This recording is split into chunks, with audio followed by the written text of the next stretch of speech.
In this video, we introduce the second part of the substitution method.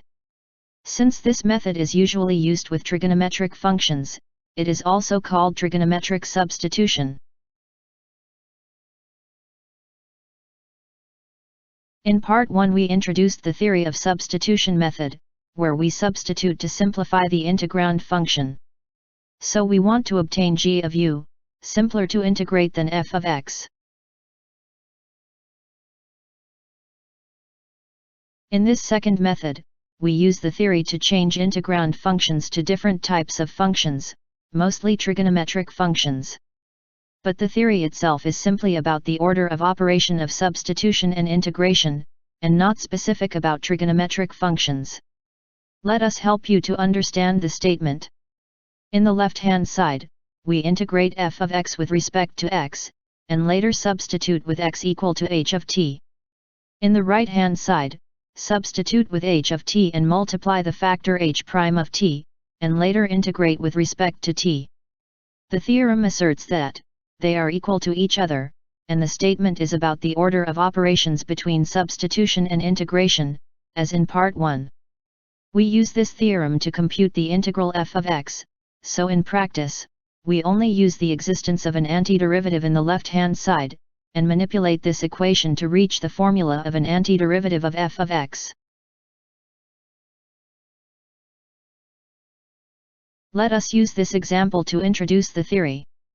You probably know the answer to this problem, but we will get to the answer via this theory, and it will help you to understand the theory and the method. As mentioned earlier, the method holds for any substitution, not just for trigonometric functions. Here I just chose a random substitution.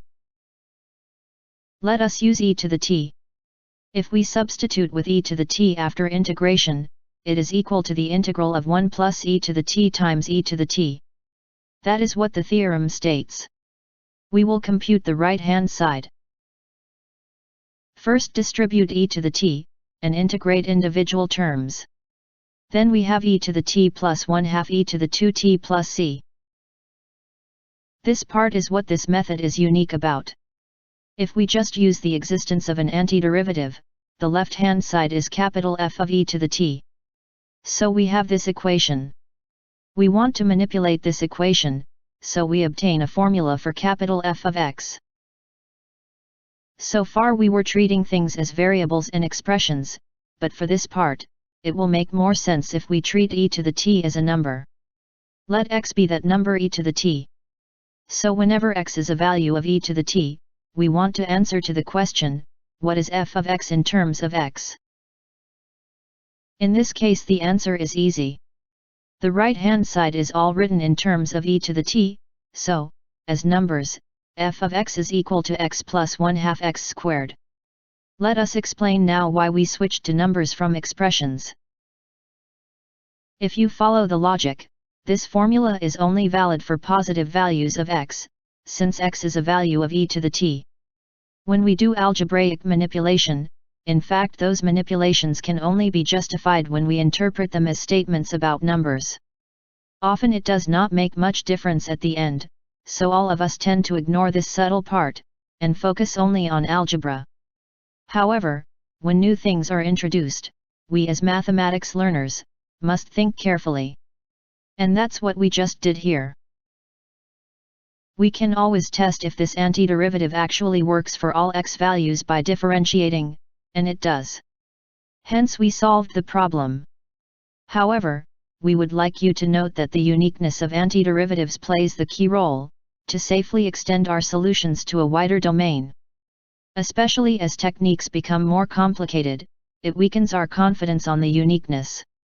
Remember that it is a mathematical theorem, which is proved using the mean value theorem in differential calculus, and it seems like this is an excellent opportunity to appreciate once again, the uniqueness of antiderivatives. The answer to this problem is far less obvious than the earlier one. We will make a substitution for x, and it is not going to be random this time. This substitution may not be something you can come up with in a minute or two. So we will just learn about our predecessor's wisdom. When we have a positive constant minus x squared, as in the denominator, substituting with sine t allow us to use the Pythagorean identity and change it to cosine squared. And often this is better than having two terms in the denominator. Here is the substitution and the theorem. The left-hand side of the theorem is capital F of sine t. In the right-hand side x is replaced with sine t, and multiply the derivative of sine t. By Pythagorean identity, the integrand function in t becomes 1 over cosine squared t times cosine t. So it is secant t. A typical antiderivative of secant t is ln absolute value secant t plus tangent t plus c. Here is the summary. F of sine t is ln absolute value secant t plus tangent t. As in the earlier example, we need to write the right-hand side in terms of x. Recall that we need to be careful here. Since x is a value of sine, our calculation is valid only for x being in between -1 and +1. In general, it is best to use a circle to figure out trigonometric dependence. Since sine t is x, we regard x as x over 1, where x is the y-coordinate, and 1 is the radius. If we let z denote the x-coordinate, by using the circle equation, z must be plus minus root 1 minus x squared. The sign of z depends on where the angle t is. By definition, secant t is 1 over root 1 minus x squared, and tangent t is plus minus x over root 1 minus x squared. Let us note here that t is an auxiliary parameter, and what is important is the value of x. Let us introduce how to take care of this mess. Because of this substitution, x is limited to values in between -1 and +1. For these x values, we do not need all t values. We only need t values in between -π/2 and π/2. These t values will cover all x values. For these t values, secant t is always positive, and the sign, sign of tangent t, is equal to the sign of x in the numerator. Thus we do not need the plus-minus symbol. Here is the summary. From the substitution result, we prove that f of x is equal to ln of this expression in x, which is obtained by writing secant t and tangent t in terms of x. And this result is valid only for the values of x in -1 to +1. Let us do some algebra to simplify this. Since root 1 minus x squared is a common denominator, we can put them into a single quotient. 1 minus x squared in the denominator is 1 plus x times 1 minus x, so some exponents of 1 plus x is cancelled out, leaving root 1 plus x in the numerator, and root 1 minus x in the denominator. The common exponent 1/2 can be pulled out of the log function, and it looks fairly simplified now. I hope you pay attention to the condition on x values by now. And the next step is to check if this formula works for other x values as well. As you algebraically manipulate this function, and try to test, you may realize that putting the absolute values back on will simply do the work. So if we try this function, namely, differentiate this function, we can verify that its derivative is 1 over 1 minus x squared.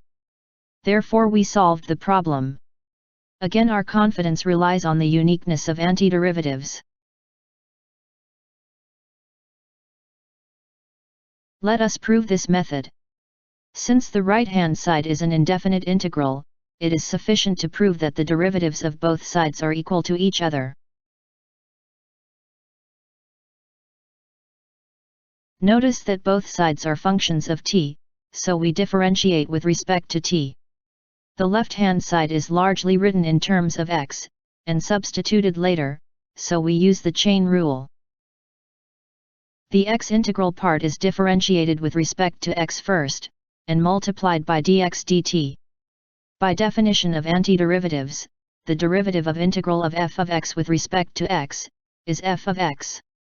Hence the derivative is f of h of t, times h prime t. The derivative of the right-hand side is simply the integrand function itself. That concludes the proof. Handling definite integrals is also a bit different from substitution rule part 1. Notice that, in this formulation, there is no substitution in the left-hand side. It simply says that, to compute the integral in x, it is sufficient to compute the integral in the right-hand side. There is no need to writing the right-hand side in terms of x. It is true that it is a far easier procedure than the case of indefinite integrals.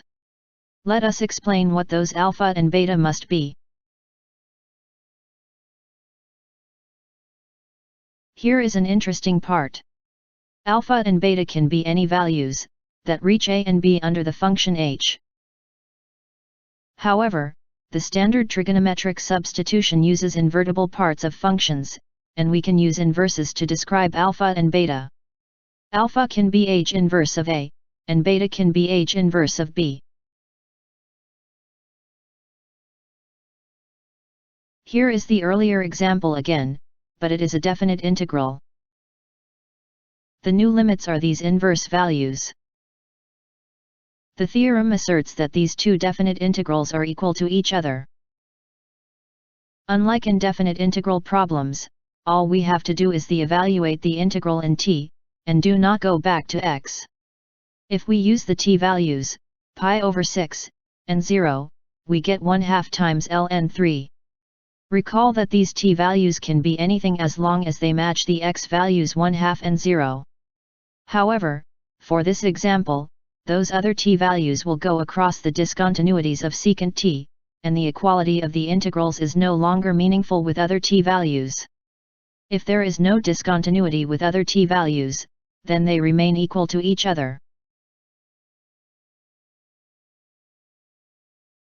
Let us prove the version for definite integrals. The left-hand side is capital F of b minus f of a, by the fundamental theorem of calculus. Let alpha and beta be any values that match a and b. Here we are emphasizing this free choice of alpha and beta. This is simply a shorthand notation. When we enter a definite integral from the bracket expression, we need the context of definite integrals, and the condition that the derivative of f of h of t being continuous is a convenient one. Via chain rule, we reach the right-hand side of the theorem.